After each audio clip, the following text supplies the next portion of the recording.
Which of the following is a cash outflow in the cash flow statement? चार हमें option दिए हैं, उसमें से ये बताना है कि कैश फ्लो स्टेटमेंट से कौन सा कैश आउटफ्लो हो रहा है, यानी कि कंपनी से कैश बाहर कौन से स्टेटमेंट में जा रहा है। फर्स्ट आपका ऑप्शन है कैश सेल्स, सेकंड है पेमेंट ऑफ वेजेस, थर्ड है sale of fixed assets and fourth है कलेक्शन ऑफ अकाउंट रिसीवेबल।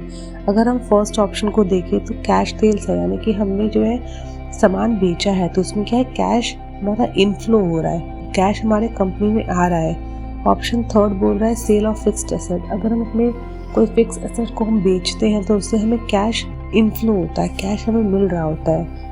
और फोर्थ ऑप्शन है कलेक्शन ऑफ अकाउंट रिसीवेबल, जब भी हम अकाउंट रिसीवेबल कलेक्ट करते हैं उसमें हमें कैश इनफ्लो ही हो रहा है। तो इस पर्टिकुलर क्वेश्चन का आंसर है option B, payment of wages. तब भी हम पेमेंट करते हैं वेजेस का या पेमेंट करते हैं तो इससे हमारी कंपनी में कैश हमारी कंपनी से बाहर जा रहा होता है, तो ये हमारा कैश आउटफ्लो है। तो इस पर्टिकुलर क्वेश्चन का आंसर है option B, payment of wages.